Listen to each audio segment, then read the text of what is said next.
They say nightmares are just dreams your brain doesn't know how to file. But what happens when a nightmare doesn't just visit you in your sleep? It follows you into the waking world?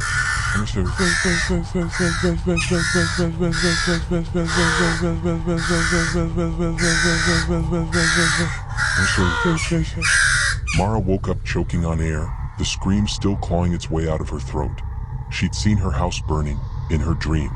Flames snaked up the staircase, smoke so thick it buried her lungs. And the crows, hundreds of them crashing into her windows. One even landed on her chest, leaned close, and whispered with a voice that didn't belong to anything living. At dusk, they'll come for you, just like before. She told herself it was just a nightmare. Stress maybe. She was alone, out by Winden Lake, far from anyone. But when she looked out the window, 3 black crows sat on the fence staring at her.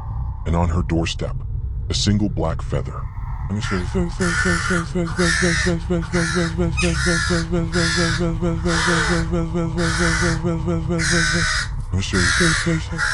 The day moved on, and so did she, trying to pretend none of it mattered. Until noon. By then the crows had multiplied. Dozens, lining the trees like soldiers. Silent, unblinking. She called animal control. They laughed. By 6:47 p.m. the power went out, and the tapping started. Tap, tap, tap, at every window. Then, a scream. But it wasn't hers. It came from upstairs.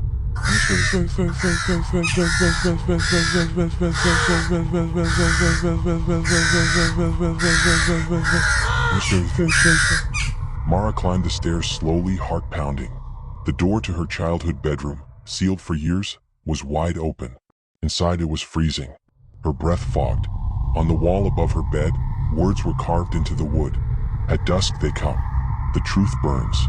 She stepped on something. A half-burnt photograph. Her as a child. Her parents smiling beside her. But their eyes were scratched out. Then came the sound. Rings. Hundreds of them. Glass shattered. Every upstairs window exploded inward. And the crows came in.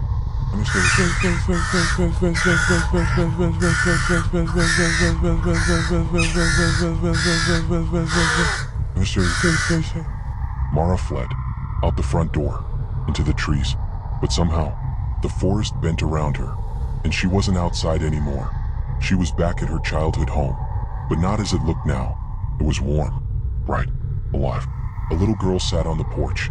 Mara's knees buckled. It was her. At 6 years old, the girl looked up with hollow eyes. "You're not supposed to remember," she said. "We made a deal." Mara whispered, "What deal?" "To forget the fire, to forget them." And just like that, the house behind her erupted into flames.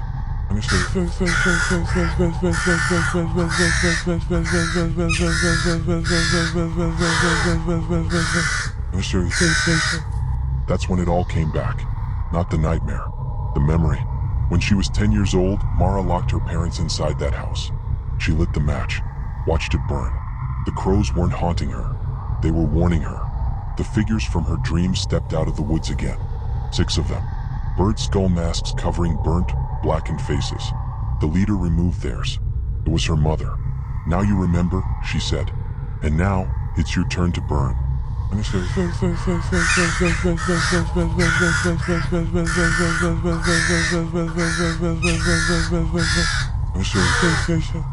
The next morning, firefighters responded to a blaze. The house was reduced to ash. They found no bodies, only a single black feather on the floor. Neighbors swore that place had been abandoned for years. No one named Mara ever lived there. But they say, if you drive past the ruins after dark, you might see a little girl at the edge of the woods, smiling, whispering to the crows, "We made a deal.